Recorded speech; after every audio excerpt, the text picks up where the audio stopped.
Welcome to Sex, Psychics, and Psychedelics, Discovering Inner Liberation. My name is BananaJane Garnett. I'm a licensed psychotherapist, a lover of freedom, and a relentless explorer of the mind. Please come join me on my journey in hot pursuit of inner illumination and liberation. For more about me, you can find me at the BananaJane on Instagram. Now let's dive in. So about 6 years ago, I was on this kind of rabid tear around female sexuality and empowerment. I was waking up to self-objectification, the objectification of females, and I was waking up to all of these new ways of looking at female sexuality. And it was around this time I was ranting to my friend Adrian Grenier, who I'm very excited will be on this show soon. And he said, "Oh, you have to meet my friend Ariel." And I remember he on the spot wrote me and Ariel this kind of introductory text that said, meet, trust, enjoy. And it was a very kind of seductive beginning. And of course, me and Ariel totally hit it off. And I was excited to see one of her first My Little Yoni dolls. And for those of you who don't know, Yoni is Sanskrit for female genitalia. Ariel thought it was a more kind of benign way of talking about female genitalia.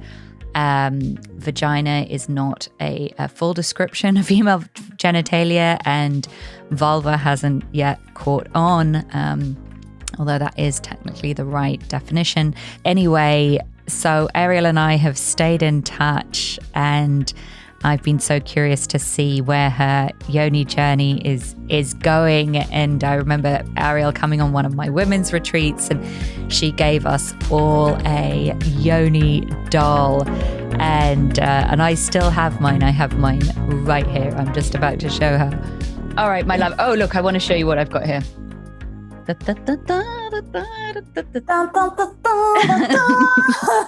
My little Yoni. Okay, so this is going to be audio. So what I'm holding up right now is a fabricated Yoni. It's you take it from here, Ariel. You have a better description. Tell me what it is that I'm actually holding right now. It's a very real Yoni. I mean, well, real in terms of it is reminiscent of a vulva, and it's fluffy. Which, in case you don't already know, fluffy Yoni equals happy Yoni. Wait, fluffy meaning? Fluffy meaning, I don't know, engorged, full. Oh, I ripe. See. It's a ripe, plump, fluffy, yummy Yoni. Fluffy Yoni. Happy, but that's shiny, happy Yoni. That's the original version from Bali. And then this character, My Little Yoni, the world's first vagina superhero, has evolved over the years. Yes. And so now she actually is a superhero busting shame and here on a mission to bring accurate sex ed into the homes of families. So she has definitely evolved over the years. And as she's gotten to know the need and problems that are most prevalent, that's where she's bound to serve. So she's a character. Does she look like a Yoni or does she look like a woman? She looks like a Yoni. Yeah. She looks like a Yoni. She is a Yoni superhero. And how big is she? How big is she?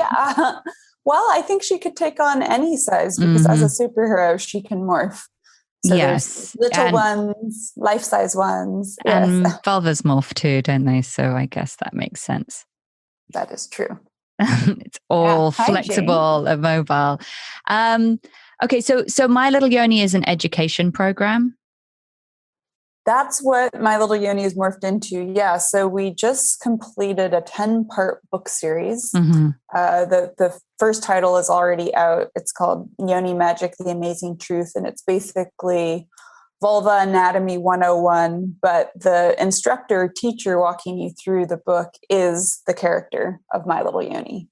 And then the other 9 titles, which we've just completed, dig into topics like consent. We have a book called All About Consent.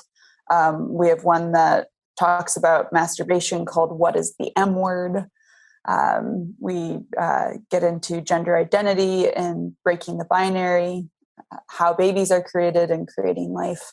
So it's a whole series covering the topics that ideally we would all grow up knowing about. But unfortunately, a lot of the times we are uncomfortable discussing these things as parents and just expect school to handle it. And then school doesn't handle it because sex ed in the school system is quite broken.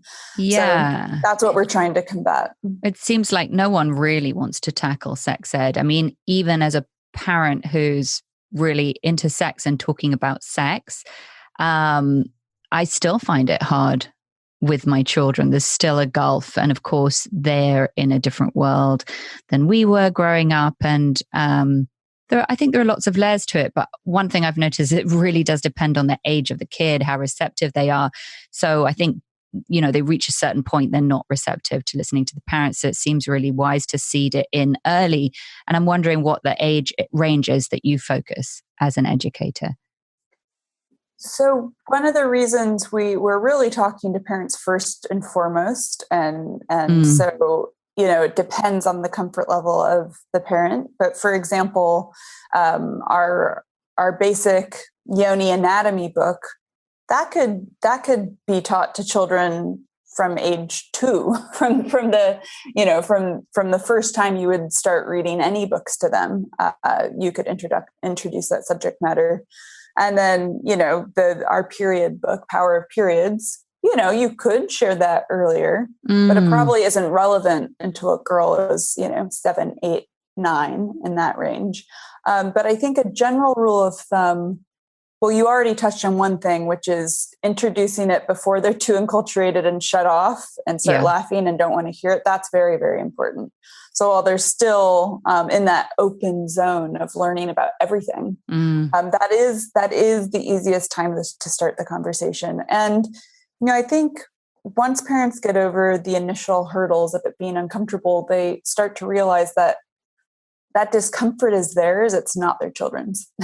So kids are very open to all subject matter. It's all the same to them. They're learning about the world.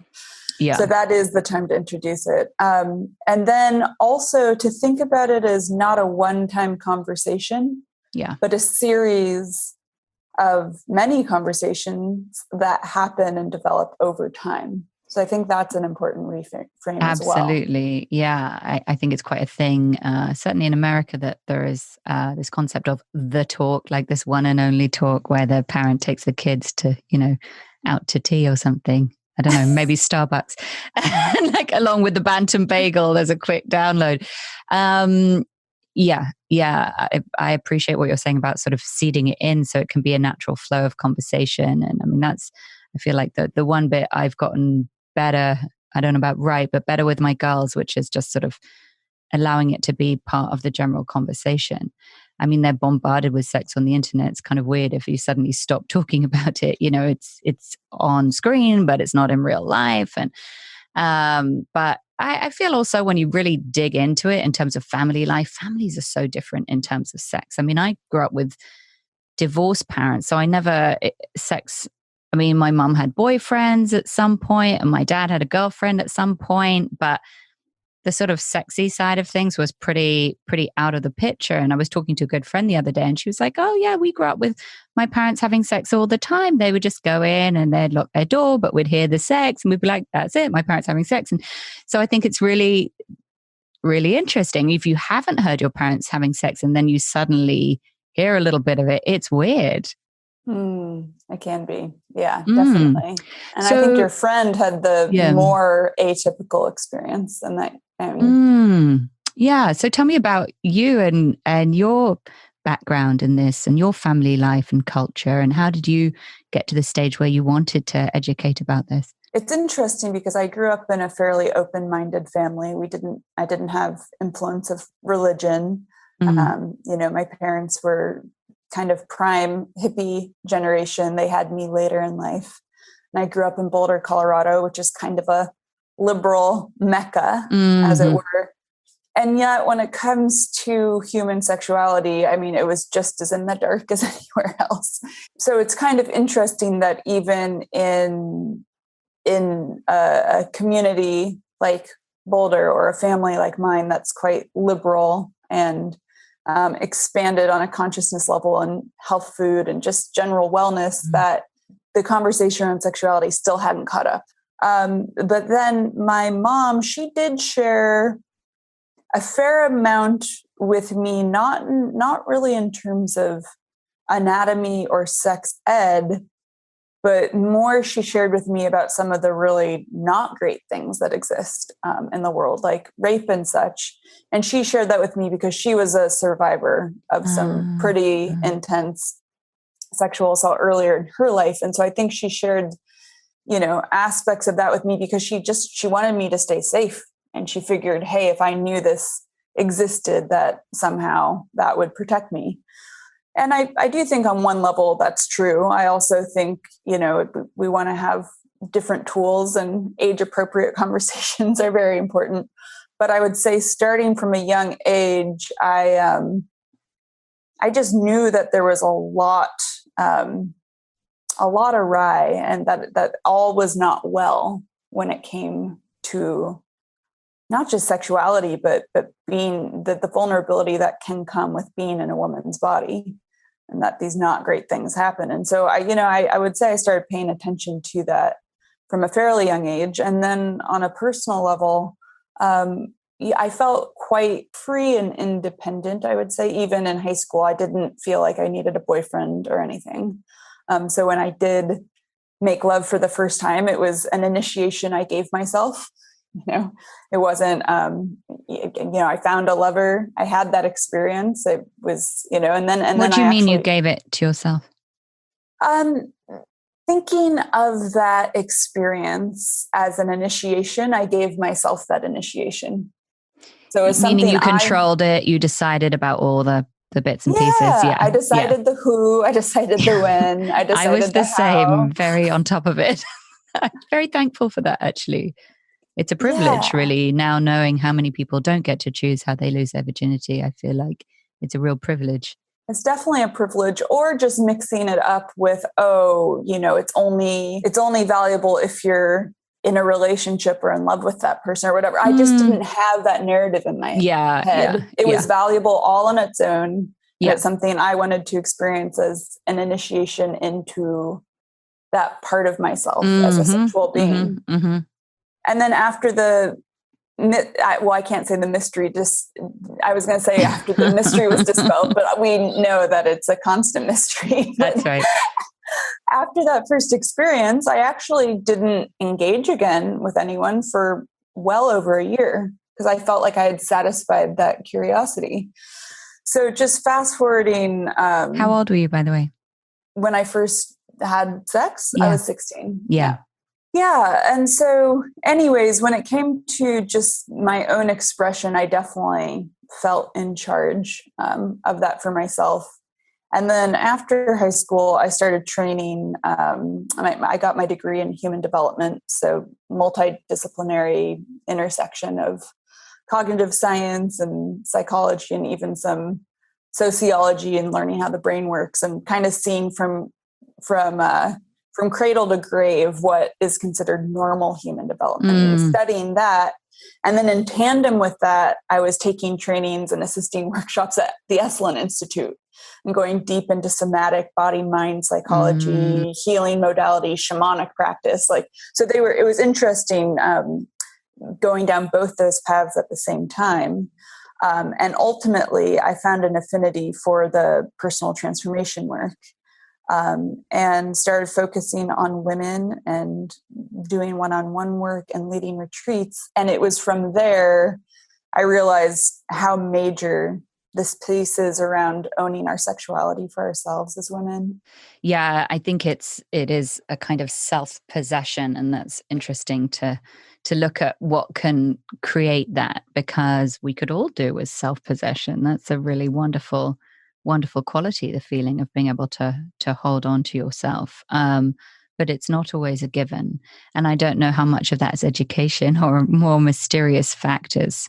Having worked with hundreds of women who are just starting to have a relationship with their own pleasure for themselves, let's say, often not until they're in their 40s or 50s, to me, when it comes to raising the next generation better or giving them a more empowered start, it's not just the anatomy or the medical aspects of sex ed. Pleasure actually needs to be part of the curriculum, as it were. And especially for girls to grow up knowing, hey, your yoni is yours and it's perfectly natural and healthy to explore your body and you're in the safety of your own room. And it's perfectly normal and natural to make yourself feel good. And, this is what pleasure is. This is what orgasm is. And I mean, that's extremely taboo, but I do think that ties into the self-possession that you're talking about. And then also just being, I actually think that's a very huge piece of being safer as women. Now, I'm not saying that self-pleasure and knowing that masturbation is okay as a girl will magically transform the larger issues we see in the world, but it plays an important role. Because if girls know that that they get to be a source of that, that does tie into the self-possession and also ties into having more of a voice, knowing what does and does not feel good, and just, being their own advocate. And I don't think that that's a piece that's talked about very often for a variety of reasons. What, the pleasure piece? The pleasure piece. Yeah. Agreed. Well, let's break it down, because I'm imagining if you haven't heard a lot about the pleasure piece, that might just seem like we're talking about orgasms or sort of genital turn on, but I know that it goes beyond that. So let's break down pleasure. That doesn't feel like the right word, breaking down pleasure. Let's stoke it. Let's caress it. Let's massage it. Unfold it. Yes. And maybe this is just me, but I feel like we're not just talking about genital turn on and climaxing and putting, feeling free to touch yourself. Pleasure is a big picture. I mean, I feel like you're more of an expert on this than me, but if I was just to riff on it, I'd say pleasure is food, pleasure is touch, pleasure is going slow, pleasure is, meditating on love in different ways. To me, pleasure is music. It's a multidimensional thing.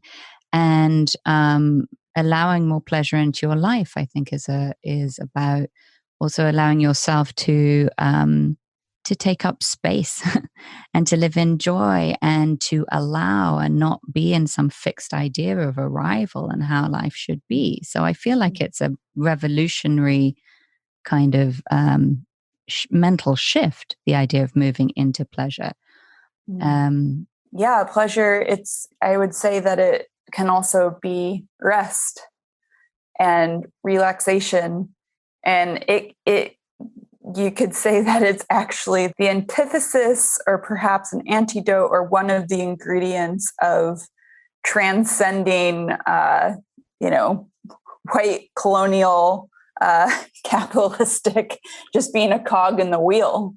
It's liberating and it's reorienting.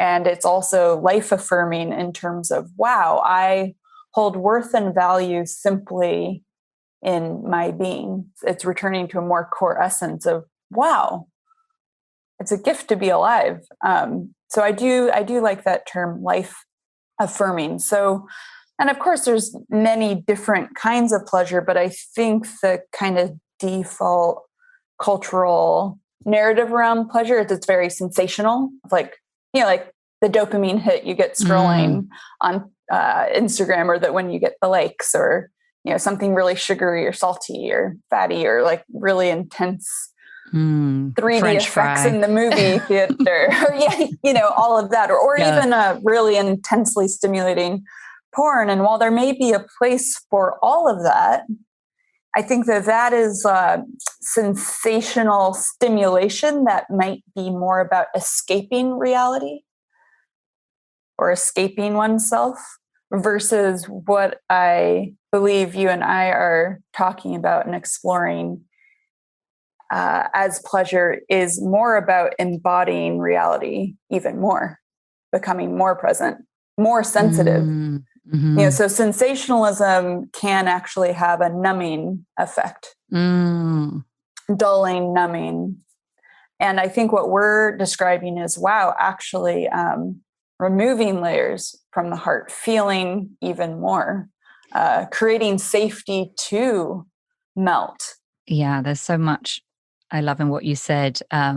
What I feel is really important is this safety piece, being safe to feel. And you can't really, I think there's a personal discovery that I can't really fully feel unless I feel that I'm safe, which doesn't mean that there aren't versions of feeling unsafe that aren't exciting, or like you were saying, feeling numbed out can also feel like a relief, right? It can be a relief. The porn or the French fry or the, cocktail of choice, whatever it is, can feel like a relief. So yeah, I think it's really interesting through these two different directions that we can go, which is kind of like out or in, it's like which Alice in Wonderland cookie do you want to take? But yes, the numbing out to porn is kind of a direct opposite of a waking up to sensation. And I think it's really interesting that in sex, it feels like porn is the most enormous machine that I don't even know how you think about that. When I think about how enormous that machine is, it's kind of like with the environment, I just sort of value people who are really going to bat for it, because like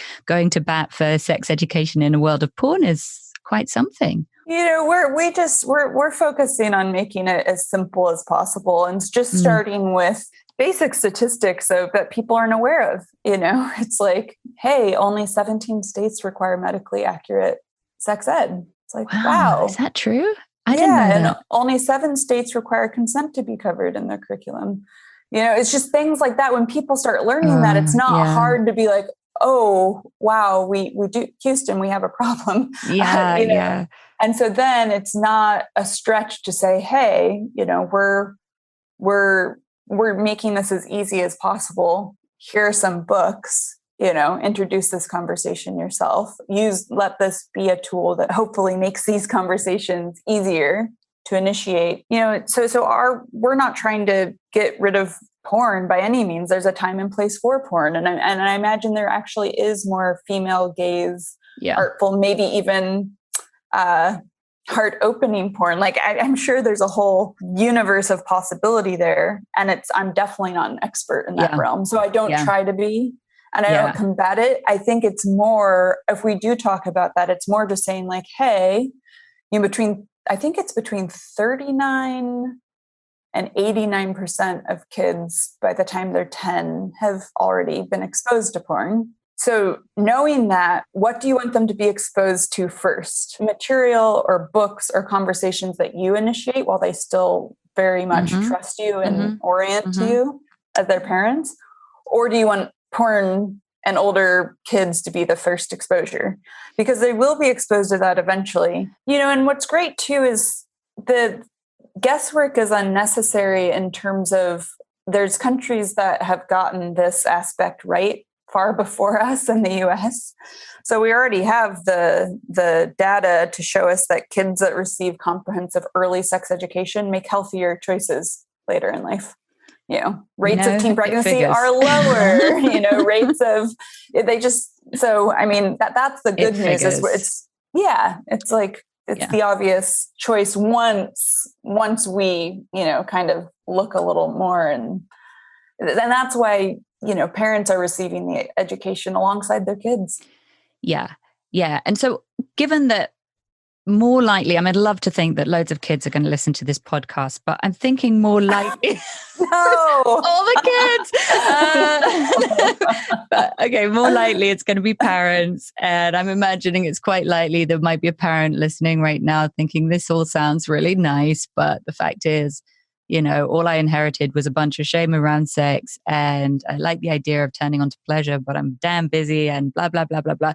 How do I actually do it? How do I break this down? So I think it's sort of, can you address that? We're looking at like, how do we continue this de-shaming, pleasure-loving process in an operational way? One piece is just understanding how our physiology works, and that, if we're in stress mode, or if our sympathetic nervous system is activated a lot, as typically it is, it's completely normal that you're not thinking about pleasure. And then you might even have resistance around giving yourself that kind of space. So knowing that, I guess at the beginning, it comes down to, in other words, stop waiting for you to just be like, okay, and now I feel just so inspired to do this for myself. And that's where making it a practice is really how it starts. And then even how it continues. I mean, to this day, it continues to be a practice. Pleasure as a practice. Do you mean like in the way of 20 minutes a day meditation, that you would touch yourself for 20 minutes a day? Is that what we're talking about, or something more? Yeah, I don't think it has to be that specific necessarily, but more in terms of, if you're wanting to boost your cardio, you're going to have to show up and take a jog sometimes. Or, if you're wanting to improve communication with your partner, you might want to go to therapy. So more like that, relating to pleasure as a practice in terms of, it might actually take scheduling. Yeah, I was going to say, just put it on the calendar. Put pleasure on the calendar. Number 2 is that there's a lot of precursors. So yes, it could be watching some great videos or taking a course or doing something that's focused on the vulva or orgasmic potential, or, it could be that focused. But I like what you've been talking about in terms of the broader pleasure. And I would agree with that. There's lots of things that can prime you for experiencing more pleasure that don't actually even seem erotic or sensual even. One, there's this practice of paying more attention to, I call it micro moments. So it's like, things you're already doing, like a meal. So rather than rushing through the meal or multitasking or being on your phone while you're having that meal, can you say a little prayer before the meal and then actually call yourself forth into full presence? And then the second thing is, I like to talk about sensation thresholds. So expanding sensation thresholds. Because it's pretty clear that we mostly want to avoid pain and pursue pleasure. But I think that's only half the story. If there's pain, we might resist and say we don't want that. But we actually do that with pleasure too. So one of the reasons we don't experience it is because if our threshold for pain is this, our threshold for pleasure generally is that too. It's commensurate. It's the same. Yeah, I mean, I don't think there's hard rules, but generally. Yeah. And so starting to relate to sensation as sensation. So that's where even some of what is popular now with biohacking and the ice baths and things like that. People aren't generally doing that in the name of I want to have more powerful erotic experiences or orgasms, but I see a corollary. Yeah. Well, I appreciate the idea of welcoming it in. And it strikes me that, as always, this is about slowing down so you can tune in.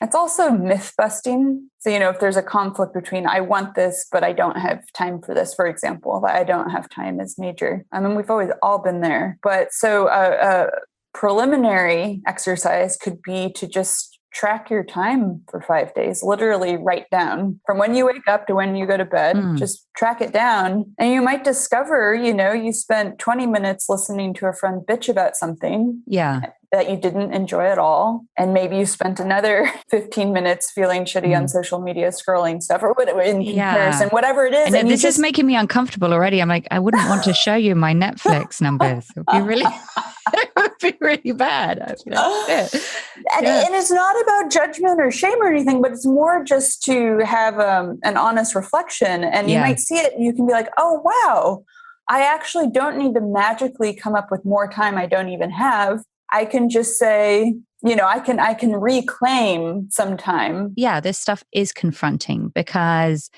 once you start opening up, and I think particularly if you're married, long-term relationship, and you're kind of getting through life in the way of you're building things, you're focusing on your work, you've got your kids, you're raising stuff. Desire can not only feel a little bit out of reach, but it can also feel like potentially dangerous. I mean, we're back to the element of fire. What if I start wanting again? What if I want someone else, if I'm monogamous? Or, I think it takes so many different different forms. And it's interesting, actually, if we go into kind of a monogamy and polyamory, then, and what I've noticed more in sort of polyamory communities, there's a lot of space made for desire, but then that's what everyone's talking about. You know what I mean? And it's just like, what about the rest of life? So, yeah, I just like the idea of appreciating that it is confronting. Mm-hmm. Absolutely. But it doesn't have to be some enormous dive. It can just be like little moments, little enhancements. Yeah.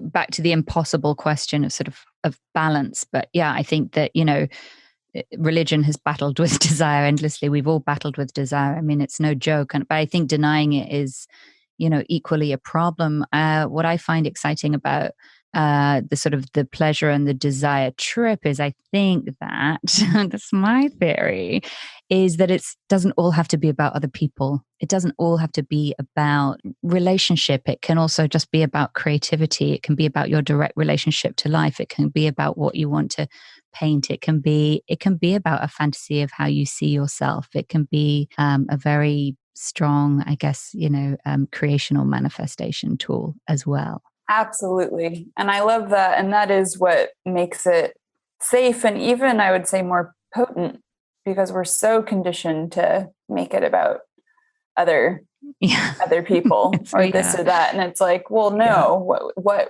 relating to it as a creational force. Absolutely. Yeah. Okay. So I'm going to ask you two questions, big questions. The biggest challenge in your work? The biggest challenge in my work, well, we're talking about sex education and self-pleasure for kids. So that does it just go without saying? Yeah. I mean, it's a just doing something. I mean, what's great, and I hope you all look up My Little Yoni and you'll see what a fun, friendly, actually non-sexual character she is. She's just this fun, playful, very safe, approachable. And I mean, I think that's why we do have moms that love her so much, including Christian moms, who are like, hey, this actually isn't in conflict with religion. I want my kids to be more empowered and have a better start. You know, that's something we all want as mothers. Self-protection. I mean, you want your kids to look after themselves. Yeah. Yeah. So I believe that. But that being said, doing something as new as what we're doing is definitely challenging. And then also balancing My Little Yoni, which is, a benefit-based organization. We everything we generate, we donate to our program, which is all about giving this material out for free. So, balancing this deeply service-oriented project with my more personal work, which would be, my writing, my art, and just making sure that I'm still creating enough space for that aspect. For your pleasure. Which is for my pleasure and my, is deeply nourishing on a creative soul level. I would say that is a challenge. Yeah, I hear you. Okay, and your highest hopes for your work, for the planet, big dreams? Well, I've been working on this piece, and it'll be coming out later this year, but it's called Lover Earth. And the intention of that piece for women, but ultimately all of us to relate to the natural world and to the earth, not only as the source of life, not only as the mother, but as the beloved, as a lover, and to have that level of union, and to have that inspiration to go into the natural love, to make love with self and nature as one, and to see where that journey leads. I would say that I'm very curious to see what that would result in, because I'm like, wow, what kind of choices would we make? What kind of activism would that birth? If it wasn't just the the concern and the fear of we have to protect the natural world, and it was actually like, wow, I'm so expanded and in love and turned on by the natural world, and I'm going to emulate and create and and devote myself to the natural world as I would if I were just madly in love. I'm very curious. My desire for that is very high. Yes. It makes sense that if we're really in touch with our desire and our desire is flowing freely, that we would want to move beyond ourselves into something greater. As you were talking, I was seeing the image of the stream turning into the river and the river naturally heading out towards the sea.